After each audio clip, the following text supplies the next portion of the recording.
Instagram नहीं था तब लोगों को पता ही नहीं था कुंभ होता है क्या है।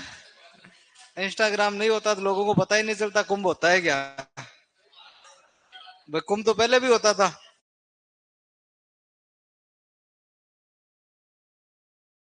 इंस्टाग्राम का कमाल है। कुंभ जा रहे हैं लोग। तो जाने पे कोई जा सकता है, आजाद भारत है। क्या हुआ? एलईडी। उन सर को बुला एक बार वापस, ये चलवाओ एलईडी।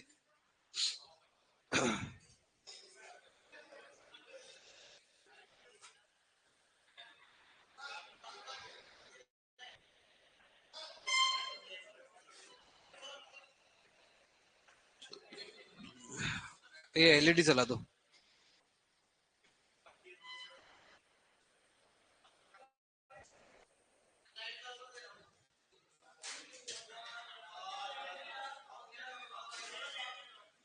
अरे आ जाओ, फटाफट आ जाओ रे।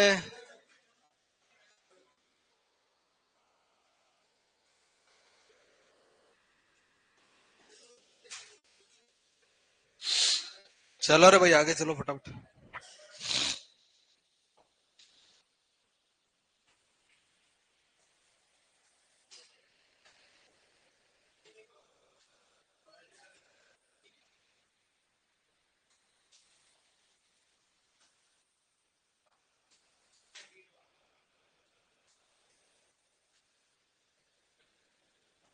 तुम्हें तो पता ही है, पेन लेना देना, बैग लेना देना, सब क्या है। पैसे ज्यादा है तेरे पास, फाइन लगाए तेरे। फाइन लगाना है क्या? हाँ ना बोल तो सही है। ये बैग एक्सचेंज करने का है। तू बैग देने लेने थोड़ी आई, तू तो पढ़ने आई है ना। असिस्टेंट है क्या इनकी?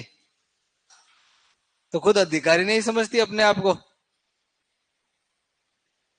ये तो अधिकारी है, तो सुपरवाइजर है।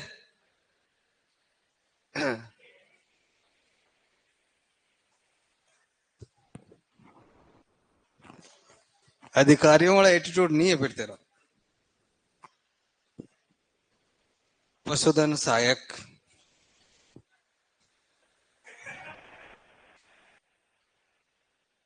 एक क्लास के लिए क्या बोतलें भर रहे हो? आ जाओ फटाफट बैठ जाओ। चलो फिर अपने कौन से किले में घूम रहे थे? तारागढ़। कहां पर है तारागढ़? अजमेर के अंदर है तारागढ़। क्या हो गया यार? अच्छा, इसको दबाना था।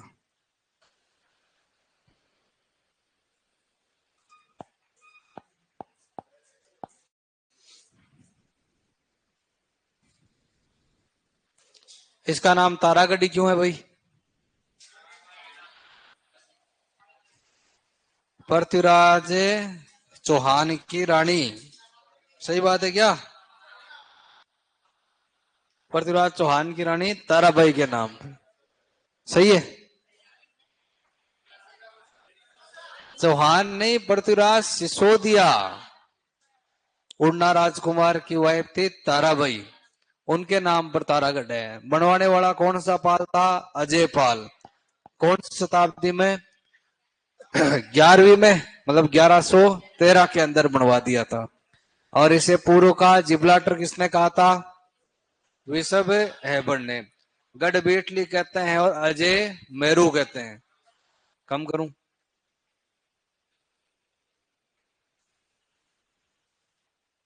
अब ठीक है। इसमें प्रमुख प्रमुख स्थलों में मीरान साहब की दरगाह, घोड़े की मजार, शीश खाना गुफा।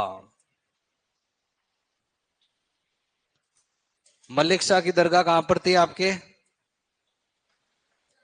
मलिक शाह की जालोर में, मीठे शाह की गागरोन में, सदरुद्दीन की रणथंबोर में, और अजमेर में कौन से साहब की? मीरान साहब। ये जो मीरान साहब है इनका नाम था हुसैन खिंगश्वार। ये तारागढ़ के गवर्नर थे, फर्स्ट गवर्नर थे, किसी युद्ध में वीरगति को प्राप्त हुए, इनकी दरगाह बनी हुई।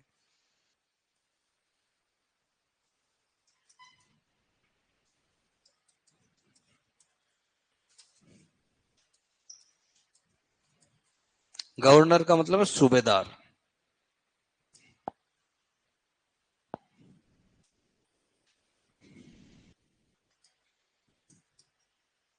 इनका नाम था हुसैन खिंगश्वार।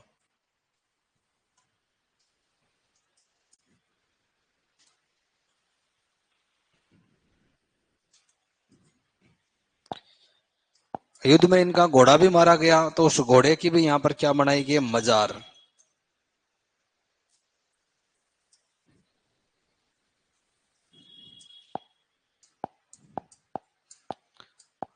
घोड़े की मजार पर जाओगे तो क्या चढ़ा कर आओगे, दाल। भाई घोड़े को क्या ही पसंद होती है, दाल। तो यहाँ पर दाल चढ़ाने से मनोकामना पूरी हो जाती है। तुम्हारी कोई मनोकामना हो तो कौन से किले में दाल चढ़ानी है अपने को, तारागढ़। ऐसा आया हुआ प्रश्न है, किस दुर्ग में दाल चढ़ाने से मनोकामना पूरी होती है, तो तारागढ़ में, क्योंकि यहाँ पर किसकी मजार है, घोड़े की। यहाँ दाल चढ़ाने से मनोकामना पूरी होती है। सस्ते में काम हो रहा है आपका, नहीं तो जाओ आप जीण माता के, ढाई प्याला शराब चढ़ानी पड़ती है। बुआड़ माता के जाओ, वहां भी कितनी प्याला, ढाई प्याला। खूब चीजें चढ़ानी पड़ती है। हाँ, जोगनिया माता के जाओ, मुर्गे छोड़ने पड़ते हैं वहां पर। यहाँ सिर्फ और सिर्फ क्या ले जानी है तुम्हें, दाल है। यहाँ दाल चढ़ाने से मनोकामना पूर्ण होती। अब वो चने वाली कोई सी हो, घोड़े को कौन सी पसंद होती है, तुम तो जानते होंगे ना। तुम्हारे तो वो है एनिमल। किसका, घोड़े का। अच्छा, इनका हुसैन खिंगश्वार।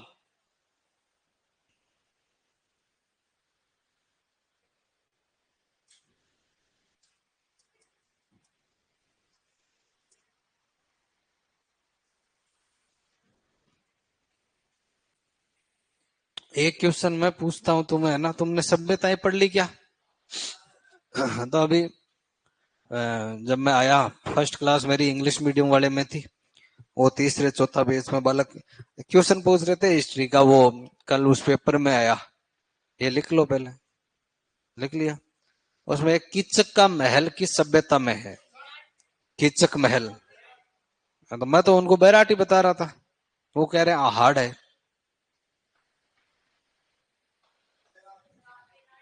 पढ़ा हुआ है तुम्हारा, सुना हुआ है। हाँ, तो मैंने तो उनको कहा भाई मेरे को तो विराट लग रहा है। वो मैं भीम वाली कहानी बता रहा था, उसके अंदर आता है वो पांडु पोल बताता हूँ, तो हम कहते हैं भीम का घमंड तोड़ा, अज्ञातवास में पांडव हुआ रे। तो मत्स्य जो जनपद था वहां का राजा विराट, विराट का मतलब साला था, सेनापति था किचक। तो वहां सभी पांडव अज्ञातवास में थे।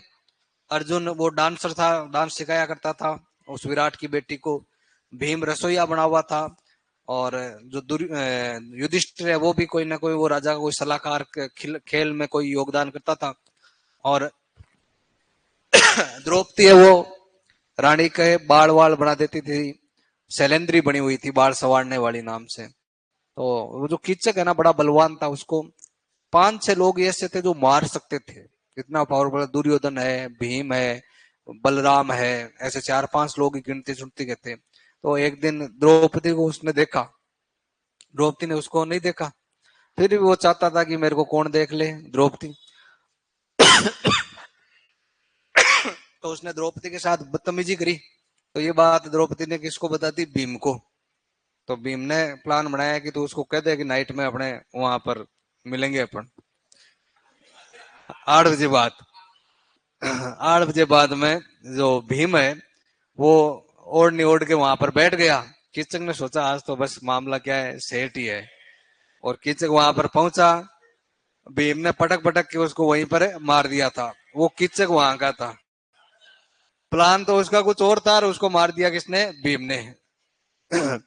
तो वो जो किचक था उसका महल, वो विराट नगर मतलब अभी क्या है, बेराट, वहां पर किचक आवास है, किचक का महल है। मैं तो उसके अकॉर्डिंग बता रहा था कहां पर है, बेराट में। अब बाकी अब वो कह रहे थे कि सर वो उसमें आहड़ बताया है उस कोचिंग ने, तो कोचिंग उनको पता होगा। आरपीएससी आएगी तो की आएगी तब पता चलेगा वैसे तो। बाकी क्या पता, तुम्हें सभ्यता बताइए तो बताएंगे। हैं? तू भी किचक है क्या? बेराट, बेराट में ही था ना, कंफर्म है? हाँ, ये कह रहा है तो कंफर्म है, वैसे कंफर्म मेरे को ही है, लेकिन अब कोई। अच्छा। वहां पर देखिए। हाँ, तो देखने से, अच्छी चीजें देखने से क्वेश्चन सोल्व हो जाते हैं। महाभारत देखने देखे देखे से एक आधा, अब देखो जिसने देखी उसको आइडिया लगा ही सकता है वो। तूने महाभारत देखी है तब तेरा क्वेश्चन सही है। ये कोई दूसरी चीजें देखते हैं ना, उससे क्वेश्चन सही नहीं होते हैं। उससे सारे काम क्या होते हैं, खराब होते हैं। हाँ? रामायण चल रही है। कौन सी? साइलेंट? साइलेंट रामलीला कहाँ होती है? बिसाऊ के अंदर। बिसाऊ झुंझुनू, आगे अपन बात करेंगे इस पर। तुम साइलेंट रामलीला भी नहीं देखते, तुम साइलेंट देखते तो हो लेकिन कुछ और देखते हो तुम साइलेंट। अगला है शीश खाना गुफा।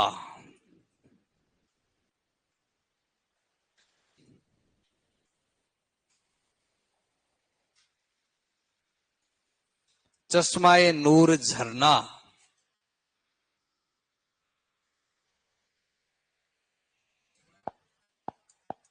झरने को चश्मा ही कहते हैं ना।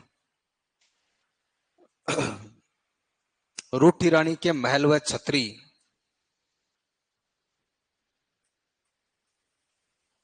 तो रूठी रानी के महल देखो खूब सारी जगह है। ऐसा नहीं कि गुरुजी भीलवाड़ा में भी हमने पढ़ा, जयसमंद झील के पास में भी अपन ने पढ़ा, तो रानियां अलग अलग जगह रानियां होती है, किसी ने कारण से रूठ जाती है तो वो सारी रानियां कैसी है? रूठी रानी।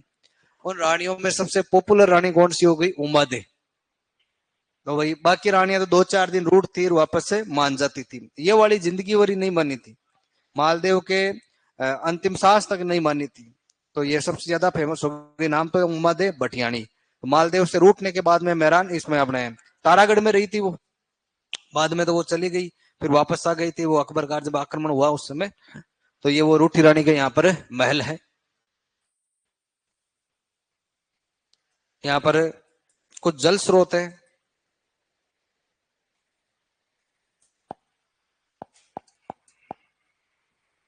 गोल झालरा,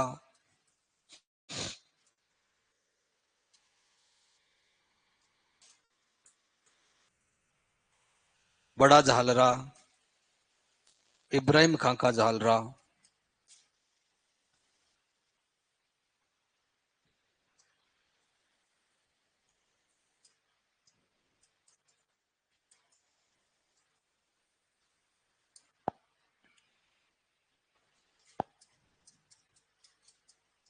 नाना जी का झालरा।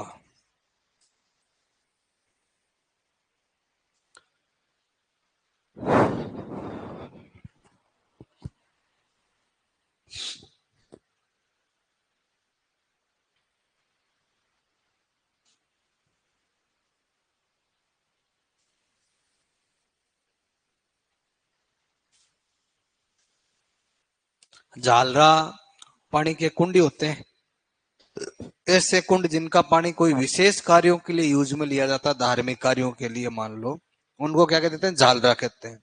तो यहाँ कई झाल रहे हैं भाई, रोज रोज उसमें पानी नहीं छिड़ते। कोई धार्मिक स्नान हो, कोई यज्ञ हो, उस टाइम जिन कुंडों का पानी यूज किया जाता है उसको झालरा कहते हैं।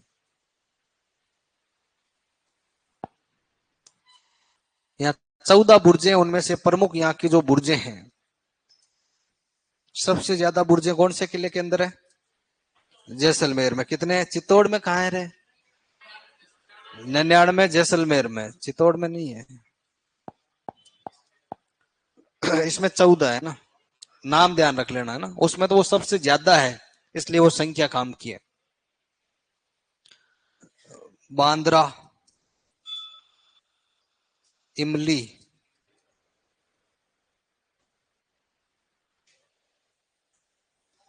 फुट्टी, गुग्गड़,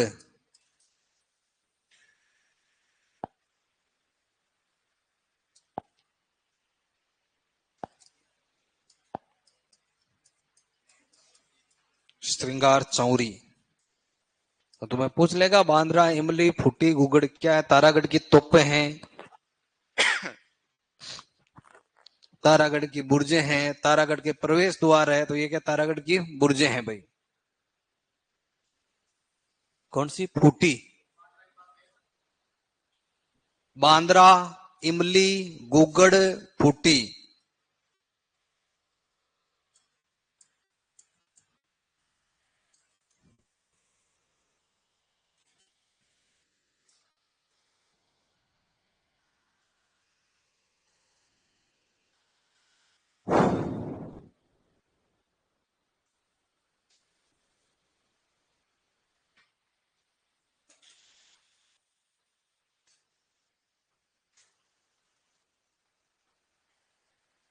ये हो गया तारागढ़।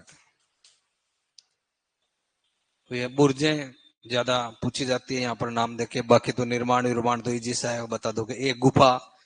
गुफा क्या? वो अपने दरगाह, मीरान साहब वाली दरगाह, घोड़े की मजार।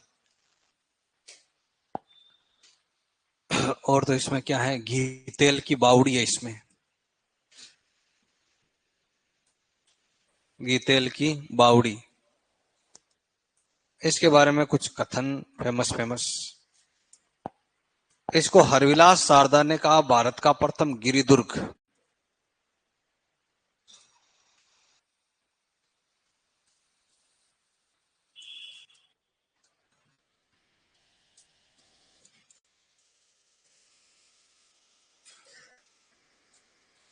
हरविलास शारदा कौन है जानते हो? कौन सा कानून बनवाया था? सती प्रथा वाला।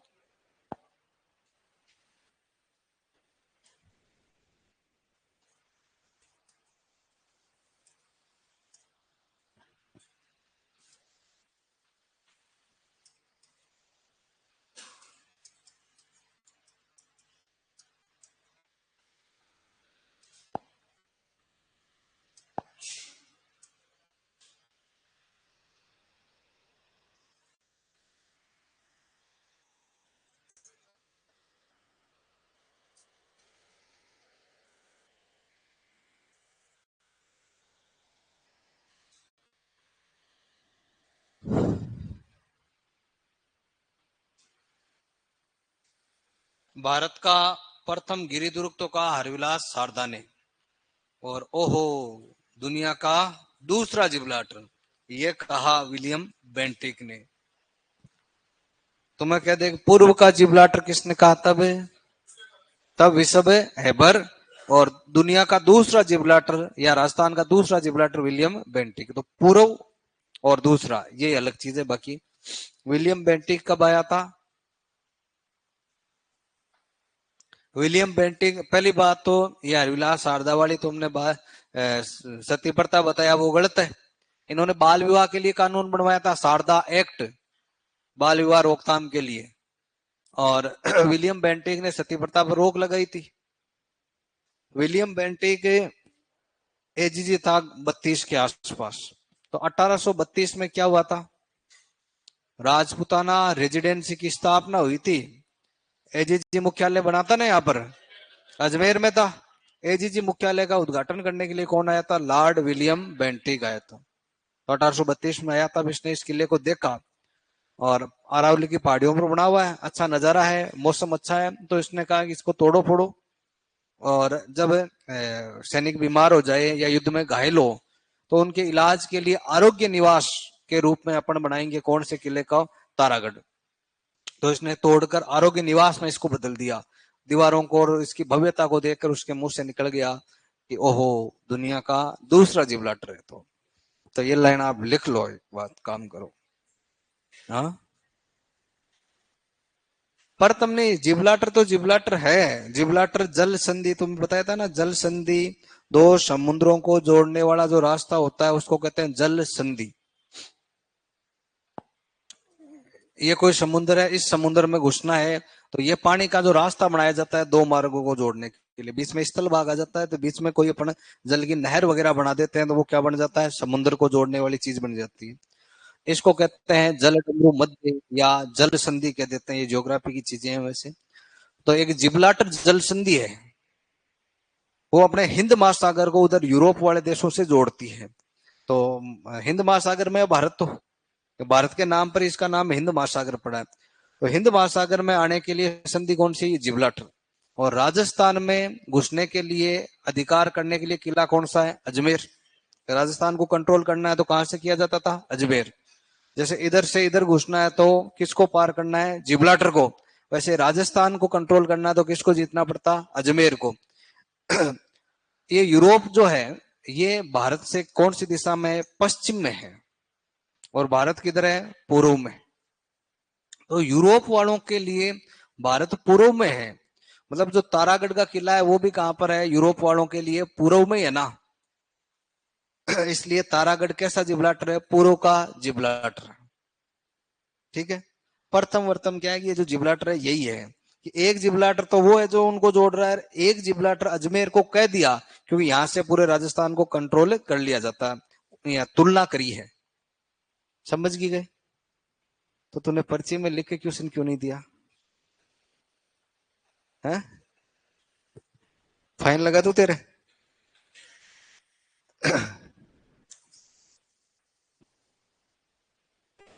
हाँ तो ठीक है। अब और कोई तो बातें है नहीं, वो विलियम बेंटिक वाली बात लिख लो। वैसे आप जब क्रांति वांति पढ़ोगे तो वो वैसे लिखोगे, लिखो। लिखा दी, आरोग्य निवास वाली लिखा दी। तो क्या लिखा दी फिर? लिखो। 1832 में लॉर्ड विलियम बेंटिक ने, अरे पढ़ा दिया, सबीर खान तारागढ़ पूरा। लॉर्ड विलियम बेंटिक ने तारागढ़ की दीवारों को तोड़कर इसे सैनिकों के लिए आरोग्य निवास में बदला।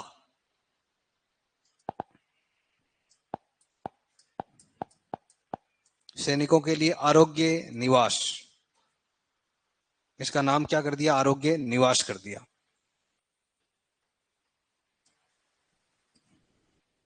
आरोग्य निवास में बदला।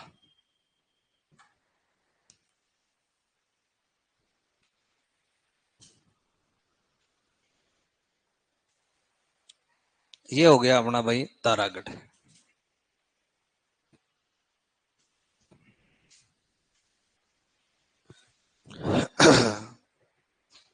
अगला लगाओ अचलगढ़ दुर्ग।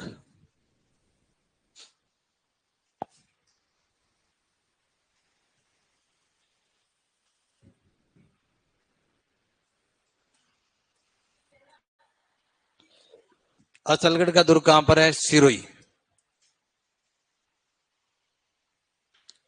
क्या हुआ भाई, लिखा नहीं क्या, लिख लिया तो कौन बोल रहा था, आवाज आई थी। सिरोही में अचलगढ़ का किला, सिरोही में परमार राजवंश का राज था, तो परमारों के द्वारा बनाया गया किला है आपका ये वाला। सब करवा दिए, अलवर, वो भरतपुर, धौलपुर, करौली, सवाई माधोपुर, प्रतापगढ़, बांसवाड़ा, डूंगरपुर, जोधपुर, बीकानेर, चौमूर, सब टोटल जितने भी थे सब हो गए। ये एक ही बचा है अब, अचलगढ़ का किला। हाँ, कौन सा बड़ा, बसंतीगढ़ यहीं पर ये है। अब बोमट और दोमट हो गए, यही है अब लास्ट। इसके बाहर अब कुछ नहीं है, ये लास्ट है, इतने ही आएंगे, बाकी वाले आएंगे ही नहीं तुम्हारे पेपर में। क्या कह रहा है, करूं, आएगा तो फिर अगली बार करवा देंगे ना, अभी इतने बहुत हैं। करवा दिए, इतने बहुत सारे हैं रे।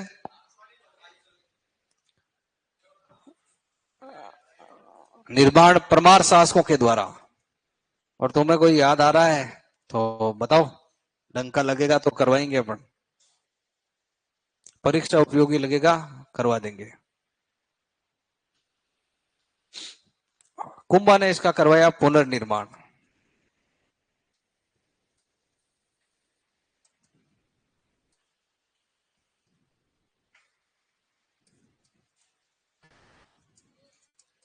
अब ये सिरोही में है अचलगढ़, तो आबू पर्वत है, तो इसे आबू का किला भी कह देते हैं, तो वो आरबुदाचल भी कह देते हैं क्योंकि वो आबू के पहाड़ों पर है। यहाँ के प्रमुख स्थलों में सबसे प्रमुख है यहाँ पर अचलेश्वर महादेव का मंदिर। वो अचलेश्वर महादेव का मंदिर इंपॉर्टेंट है यहाँ पर। पिछली बार तुम्हारे सुपरवाइजर में आया था ना, 4 मंदिर आए थे, कौन से वंश के राजाओं ने कौन से मंदिर बनवाए।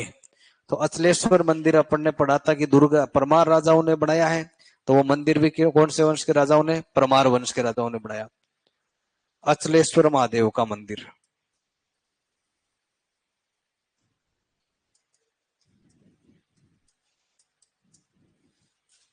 इस मंदिर की खास बात है, ये जो शिव जी के अपन मंदिर देखते हैं, या तो क्या है कि भाई आपके या तो मूर्ति होती है या शिवलिंग होती है, लेकिन इस मंदिर की खास बात है यहाँ खड्डा है एक, उस खड्डे की पूजा करते हैं।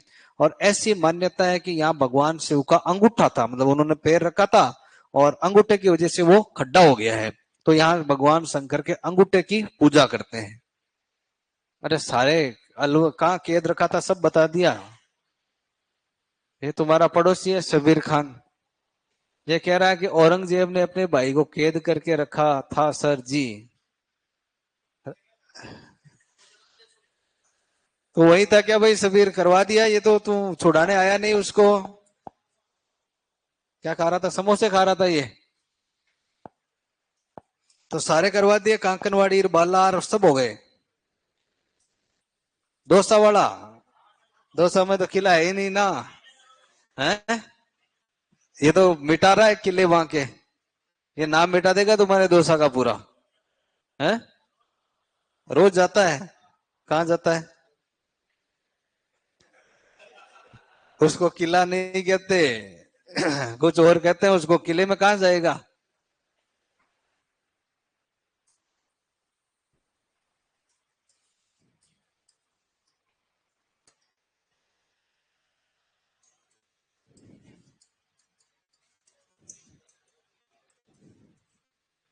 इस अचलेश्वर महादेव के मंदिर को तोड़ने के लिए गुजरात का बहादुर महमूद शाह बेगड़ा आक्रमण करता है, और कहते हैं कि इस मंदिर से मधुमक्खियां निकली थी और मंदिर की क्या हो गई, सुरक्षा हो गई। तो इसको तोड़ने का प्रयास किसने किया, गुजरात के महमूद शाह बेगड़ा। बाकी परमार वंश पढ़ोगे तो और वहां पर जानकारियां मिलेगी।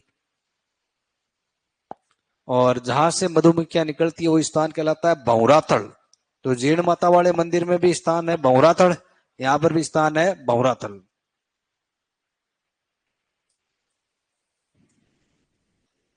गुजरात के शासक महमूद शाह बेगड़ा।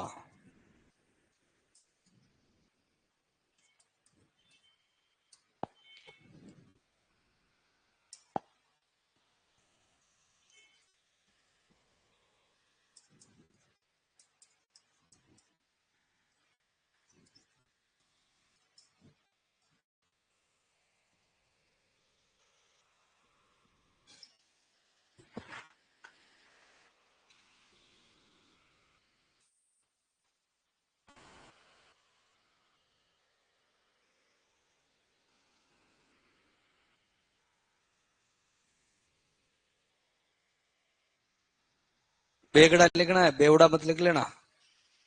महमूद शाह बेगड़ा है, ये बेगड़ा वंश का राजा था।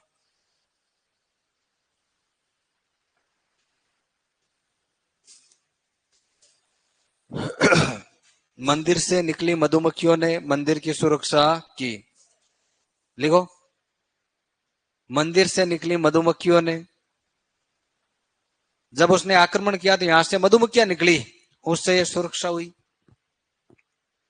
मंदिर से निकली मधुमक्खियों ने मंदिर की रक्षा करी।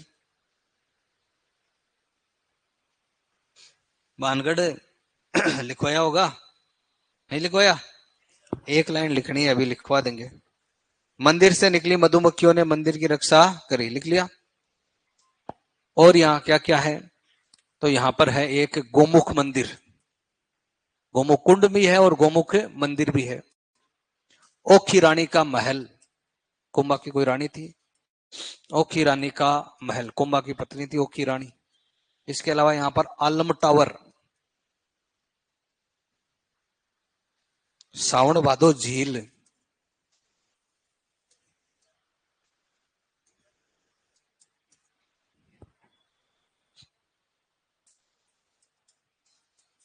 सावन भादो मूर्तियां,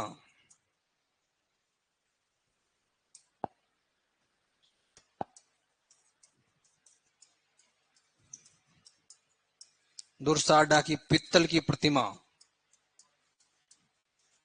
तुमने कवि पढ़े होंगे दुर्साजी आडा, तो वो दुर्साजी आडा की जो पहले राष्ट्रवादी कवि है दुर्साजी आडा, उनकी यहाँ पर पित्तल की मूर्ति है। वो जो कुंभा उदा दोनों की जो मूर्तियां हैं, वो मूर्तियां क्या, कौन सी मूर्तियां, सावन भादो, सावन भादो नाम की जगह है, वहां पर झील है, तब तो सावन भादो झील हो गई, वहां मूर्तियां तो सावन भादो मूर्तियां, कुंभा व उदा की। दुर्सा जी की यहाँ हाथी पर सवार प्रतिमा है।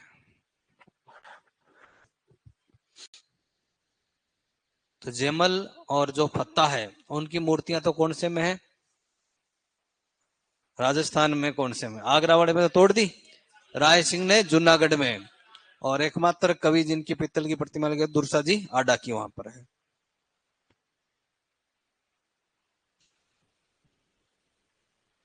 गोमुख कुंड भी है, सावन भादो झील, गोमुख कुंड और गोमुख मंदिर भी है।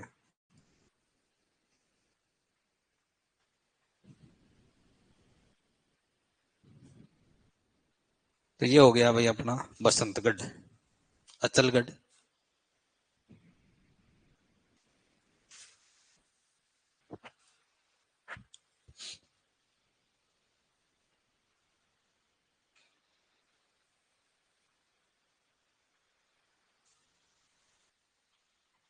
अगला किला लिखो बसंतगढ़ दुर्ग, नाम ही ध्यान रखना है, सिरोही।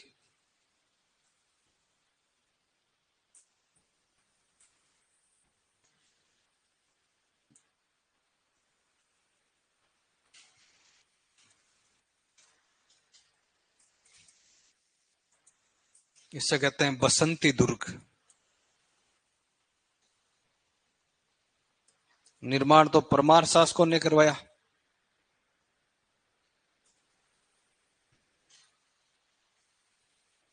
और पुनर्निर्माण कुंभा ने।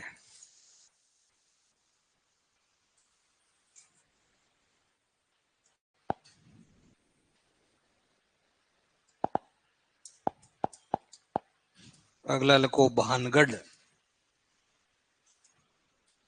भानगढ़ का किला है अलवर में। कोई कहता है कि आमेर के राजा माधो सिंह ने करवाया, कोई बिहारी मल ने करवाया, तो निर्माण को लेकर ज्यादा लंबी चौड़ी बात नहीं है, ये स्थापित किला माना जाता है।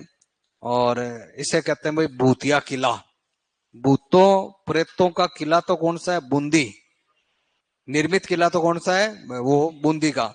और भूत प्रेत रहते हैं कौन से किले में, बानगढ़ में। ये भूतों का किला है और वो भूतों द्वारा निर्मित किला है। इसे कहते हैं भारत का ये रहस्यमय पर्यटन स्थल है।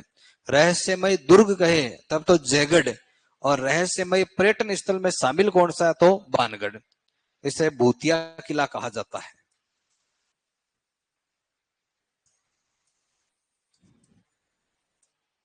तो ढंग से लिख लेना रे नाम, नहीं तो किला बुरा मान जाएगा।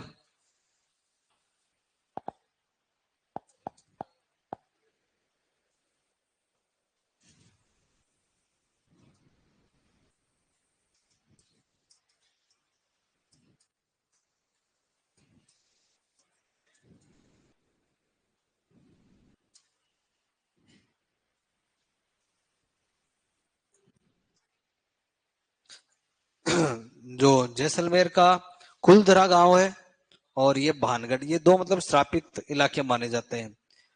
कोई यहाँ राजकुमारी थी, बड़ी फूट रही थी, सुंदर थी।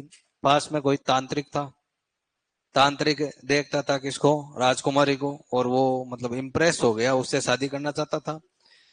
लेकिन जो राजकुमारी है वो बिल्कुल भी नहीं देखती थी तांत्रिक को। वो फिर जादू टोना आरे से करने लग गया, कोई तंत्र विद्या से उसको मोहित करने का। लेकिन वो राजकुमारी को पता चल गया तो उसको फिर राज्य से बाहर निकाल दिया। उसने फिर इस पूरे इलाके को श्राप दे दिया, ये पूरा क्षेत्र उजड़ गया। वहां बोर्ड वोर्ड लगे हुए हैं कि 6 बजे के बाद इस किले में एंट्री नहीं करनी है, नहीं जाना है वहां पर। जाएगी? 6 बजे के बाद इसमें नहीं जाते हैं भाई। कोई जाना चाहता है क्या? है? जाएगा? तू जाएगा तो 2-4 जोड़ी पेंट एक्स्ट्रा ले जाना, फिर जाएगा तो। कह दिया नहीं जाना है, गवर्नमेंट कह रही है नहीं जाना है, तो क्या लाने के लिए जाएगा वहां पर? ये जाएगा क्या?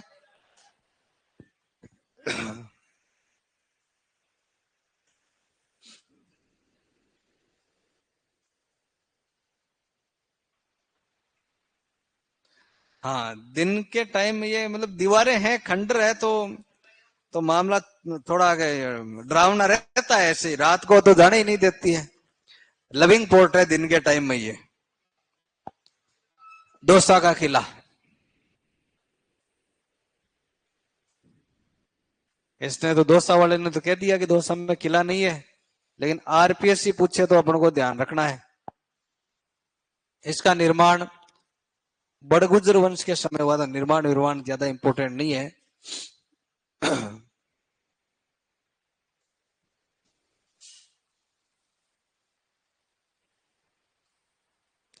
ये देवगिरी पहाड़ी पर बना हुआ है।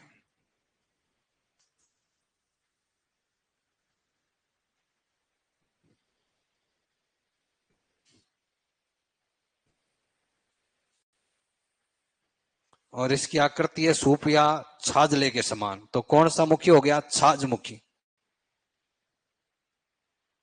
कागमुखी तो मेहरानगढ़।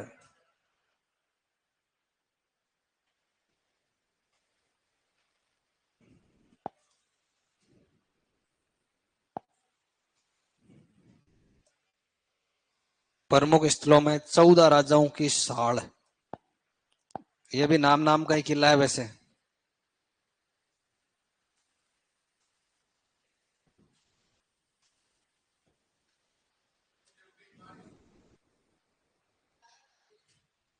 अरे निर्मित।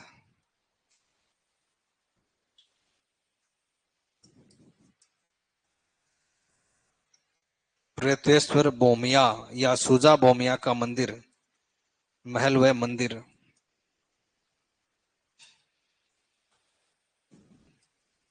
सुजा बोमिया के महल।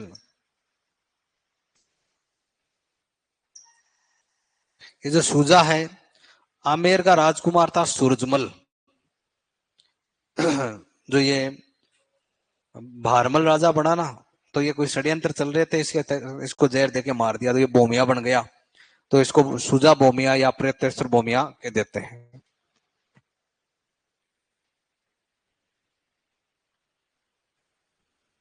और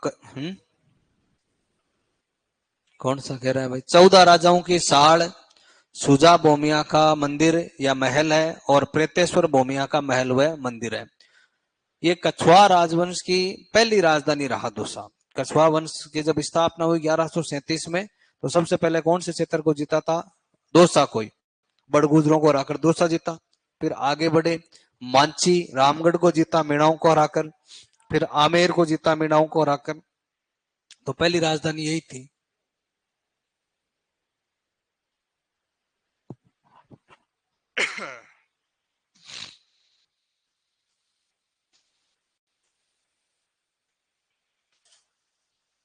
लिख लिया? अगला किला लिखो, असीरगढ़ दुर्ग। असीरगढ़ है टोंक में। ये कोई भोला ब्राह्मण नाम के आदमी ने करवाया था निर्माण, फिर अमीन का पिंडारी ने दोबारा बनवा दिया। उपनाम पूछा जाता है इसका। इसे कहते हैं दक्कन की चाबी। लिखा नहीं था क्या पहले वाला? नहीं लिखा था। निर्माण कोई भोला ब्राह्मण था।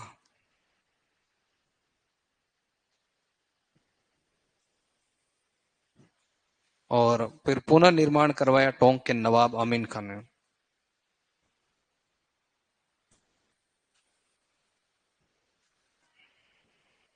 नवाबों द्वारा इसका पुनर्निर्माण करवा दिया गया। उपनाम इंपोर्टेंट है। दक्कन का द्वार तो कहते हैं धौलपुर के शेरगढ़ को। दक्कन की चाबी कहते हैं असीरगढ़ टोंक को।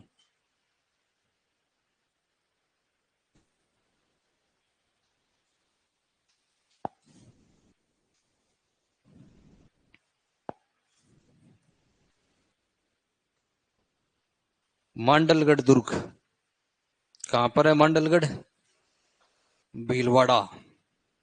मांडलगढ़ को कहते हैं मेवाड़ का प्रवेश द्वार। चन्ना गुर्जर नाम के व्यक्ति ने बनवाया था।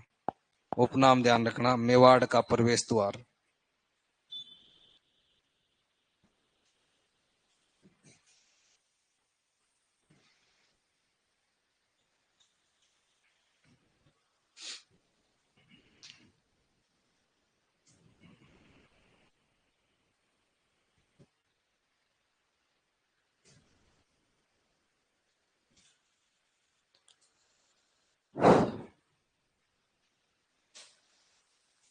तो महाराणा प्रताप ने भाई दो दुर्ग मुक्त नहीं करवाए थे। कौन कौन से थे दो दुर्ग? चित्तौड़ और मांडलगढ़। बाकी पूरा मेवाड़ आजाद करवा लिया था उन्होंने।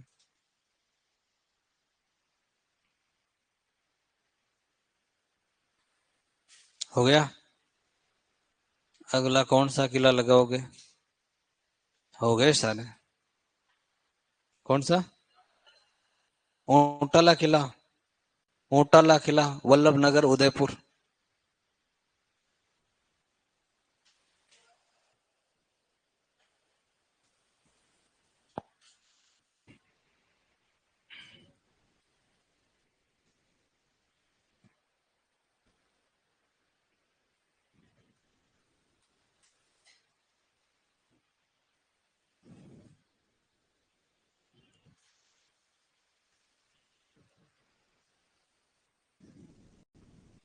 निर्माण वगैरह की कोई मतलब खास बात नहीं है। लोकेशन और ये किला फेमस है। जो चुंडावत हरावल में लड़ते हैं मेवाड़ की सेना में, सबसे आगे आगे कौन सा वंश लगता है? चुंडावत। मेवाड़ महाराणा प्रताप के भाई के जो वंशज है शक्ति सिंह के वंशज क्या कहलाते हैं? सक्तावत। मेवाड़ राणा लाखा के टाइम से आगे आगे लड़ने का अधिकार किनका है? चुंडावतों का है। तो यहां पर चुंडावतों और सक्तावतों के बीच में हरावल में कौन लड़ेगा उसको लेकर एक बार विवाद हो गया मेवाड़ महाराणा अमर सिंह के टाइम में। अमर सिंह को सक्तावतों ने कहा कि भाई हम भी मतलब कमजोर थोड़ी है जो हम आगे आगे लड़ सकते हैं। चुंडावतों ने कहा भाई ये तो अधिकार क्या है, हमारा ही है।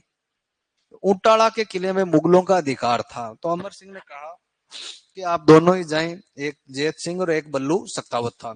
जैत सिंह चुंडावत और बल्लू सक्तावत इनके लीडर थे। सक्तावतों का लीडर तो बल्लू और इधर था जैत सिंह चुंडावत। तो जो पहले ऊंटाला को जीत लेगा, ऊंटाला में पहले जो घुस जाएगा ना, वही आगे लड़ेंगे। कौन से दल में? हरावल दल में। अगर चुंडावतों की तरफ से कोई व्यक्ति पहले चला गया तो चुंडावत आगे लड़ते आए हैं हरावल में, आगे कौन लड़ेगा? हरावल में। इधर से कोई आदमी पहले अगर ऊंटाला में प्रवेश कर जाता है तो चुंडावतों की जगह हरावल में कौन लड़ेंगे? सक्तावत लड़ेंगे। हरावल सबसे आगे आगे लड़ने वाली टुकड़ी है। तो युद्ध होगा तो सबसे पहले काम कौन आएंगे? हरावल वाले। तो आगे पहले कौन मरेगा, पहले कौन वीरता दिखाएगा, उसके लिए लड़ाई हो रही थी। बाकी पहले मरने की बात आए तो अपन तो सबसे लास्ट में खड़े हो जाएंगे, आगे आगे क्यों जाए भाई? हाँ? तो दोनों की सेनाएं जाती है। एक ने किले के पीछे की ओर पहाड़ियों से प्रवेश करने का प्लान बनाया चुंडावतों के नेता ने। और सक्तावतों ने कहा अपन किले के दरवाजे तोड़ेंगे और अंदर प्रवेश कर जाएंगे। किले के दरवाजों के बारे में तुम्हें बताया था कि भाई आगे वो सरिये लगे होते हैं तोड़ने के लिए किनका प्रयोग करते थे, या तो तोपों का या हाथियों का। तो आदमी तो बचीड़ दे दे के मर जाए लेकिन किला टूटे नहीं। तो इधर से एंट्री गेट से सक्तावतों का जो लीडर है वो दरवाजे तोड़ने का प्रयास कर रहा था, उधर से जो चुंडावतों का नेता है वो, तो उसके गोली लग गई पैर में, उसको पता था कि मरना ही है, तो उसने अपना सर काटा और फेंक दिया किले के अंदर। इधर वो गेट जब तोड़ रहे थे तो गेट टूट नहीं रहे थे, हाथियों को शराब पिलाई जाती थी। ऐसे तो हाथियों के सूढ़ चुभेंगे, सरिये चुभेंगे तो वही नहीं तोड़ेंगे, तो शराब पिलाकर गेट के बचीड़ लगवाते थे, वो टूट जाते थे। लेकिन वहां जो थोड़ी कम पड़ गई, क्या पता है, हाथी ने भी जो टक्कर मारने से मना कर दिया, चढ़ी नहीं हाथी के। एक दो बार बचीड़ लगे तो भाई नशा उतर जाता है, जोश जोश में शुरुआत में होता है। तो उसके आगे क्या करते थे, यूं ऊंट लगा देते थे, नॉर्मली क्या ऊंट खड़ा कर देते थे, पहले ऊंट मर जाता और बाद में हाथी उस दरवाजे को तोड़ देता। ऊंट की व्यवस्था थी नहीं, तो जो सत्तावतों का लीडर था वो उस गेट के आगे खड़ा हो गया, पहले टक्कर मारी उस बल्लू को, वो वहां सरियों के आगे फिक्स हो गया, फिर हाथी ने दरवाजा तोड़ दिया। चुनाव को लगा कि भाई सत्तावतों की तरफ से तो कोई आया नहीं है, अपन यहाँ पर इस युद्ध को जीत गए, आज से अरावल में कौन लड़ेंगे, चुनाव सत्तावत लड़ेंगे। जबकि उधर सत्तावतों के नेता ने अपना सर काट कर पहले ही वहां फेंक दिया। वो वहां पार्टी की तैयारी कर रहे थे, उसने कहा भाई पहले मैं आया हूं, तुम्हारा ध्यान किधर है, हीरो इधर है। तो आगे कौन लड़ेगा उसके लिए, इस ऊंटाला के किले महाराणा अमर सिंह के टाइम में ये लड़ाई हुई थी, अपने लोकेशन ही काम की बात है। तो आगे कौन लड़ेगा, पहले कौन वीर गति को प्राप्त होगा, इसके लिए ये किला युद्ध के लिए जाना जाता है वल्लभ नगर में। तो हरावल सबसे अग्रिम पंक्ति हुआ करती, फिर चांदावड़ हुआ करता था, आगे कौन लड़ेगा। तो राजस्थान वाले हमेशा के लिए ही पहले कौन वीर गति को प्राप्त होगा इसके लिए जाने जाते हैं। राजस्थान के वीरों के बारे में कहते हैं कि भाई पुरानी हिस्ट्री की बातें अलग है, आज भी अभी जो 62-65 की लड़ाई की, कि 62-65 के जंगा में कारगिल पुलवामा में सदा हरावल साजो, हाँ नहीं रिया गुमनामा में, चाहे 65 की लड़ाई हो, 62 की लड़ाई हो, कारगिल हो या पुलवामा हो, सब में सबसे पहले आगे वीरगति को प्राप्त होने वाले कहाँ के मिलेंगे, अपने राजस्थान के, सब जगह राजस्थान के मिल जाएंगे। तो ये लोकेशन ध्यान रखना है खाली।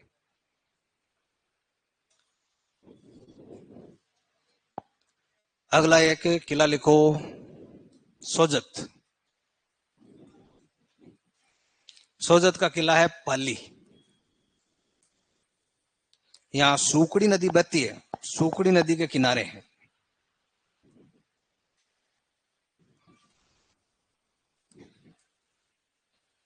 राव जोधा का एक बेटा था लुम्बा, 1460 में लुम्बा ने इसको बनवाया था, निम्बा लुम्बा ऐसे नाम आते हैं उसके। इतनी सी काम की बात, वैसे इतना ज्यादा नहीं है लेकिन आ जाता है, उसके बाद क्या हो जाता है, इंपोर्टेंट हो जाता है। सम्मिलित करो में आया था, 3 अपन को आ रहे थे, एक लिखवाया नहीं था तुम्हें, तो इस बार लिखवा देते हैं। वो क्वेश्चन तो हो रहा था क्योंकि 3 लिखवाए हुए थे। तो ये सोकड़ी नदी के किनारे मालदेव राठौड़ का राजतिलक कौन से किले में हुआ था, सोजत में हुआ था। पाली में हुआ, सोजत में हुआ। ये किला बाद में अकबर ने मालदेव के बेटे राम सिंह को दे दिया था। राम सिंह ने इसमें एक तालाब बनाया, राम सिंह के नाम पर रामेलाब तालाब, वो इस किले के अंदर। इतनी बात ध्यान रखनी है, बाकी मालदेव के बारे में पढ़ोगे।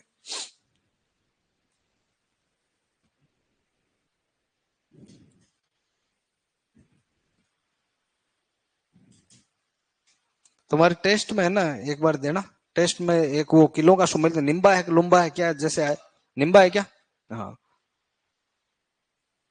जैसे आया वैसे ही।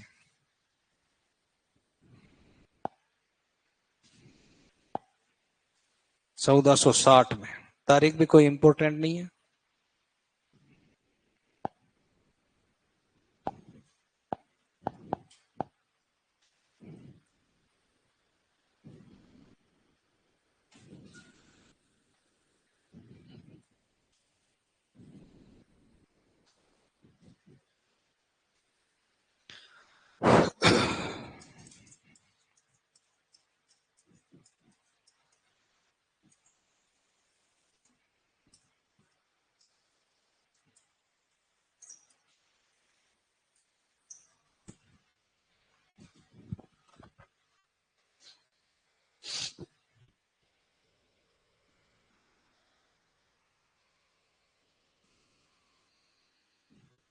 सोकड़ी नदी के किनारे एक तो जालोर है और एक है सोजत है। पाली में जाती है क्या सोकड़ी? नदियां पढ़ी है ना तुमने? पाली सिरोही के बॉर्डर से निकल जाती है। तुमने पढ़ी नहीं होगी सोकड़ी, इतना ही लिखा होगा। लोणे की सहायक नदियां बांडी, सोकड़ी, जवाई, खारी, डाई, लीलड़ी, गुइया। जालौर से निकलती है तो कह रहा हूं ना, पाली सिलोई के बॉर्डर से निकलती है, लूणी में जाकर मिल जाती है। शायद सोकड़ी पर, पाली में उधर हेमावास बांध है, जवाई पर है या पाली में है ना? कौन सी बांडी नदी पर है? हाँ उधर नदियां इतना सहायक नदियां हैं।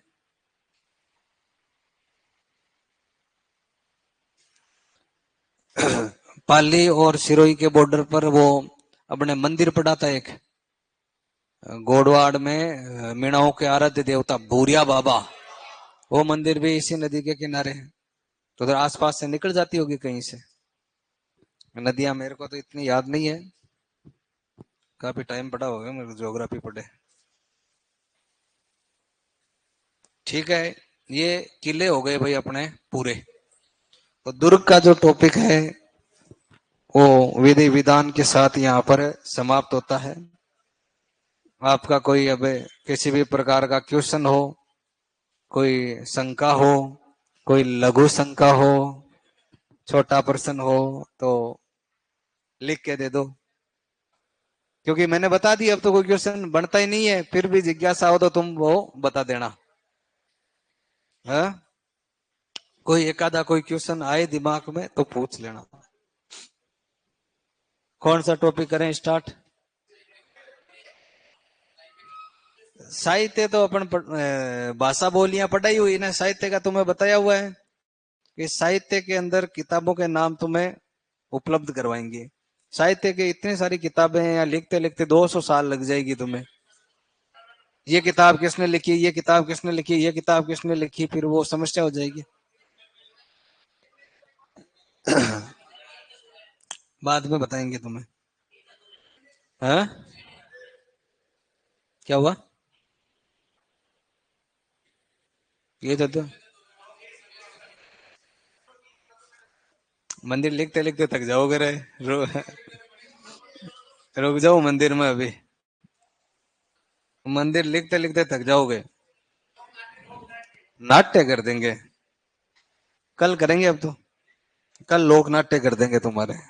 नाट्य दोनों के नहीं हुआ है ना, वाद्य यंत्र भी दोनों के नहीं हुआ है। हाँ नाट्य कर देंगे। मंदिर में क्या है कि वापस वही निर्माण और वो वापस, तो लिखना भी ज्यादा पड़ेगा।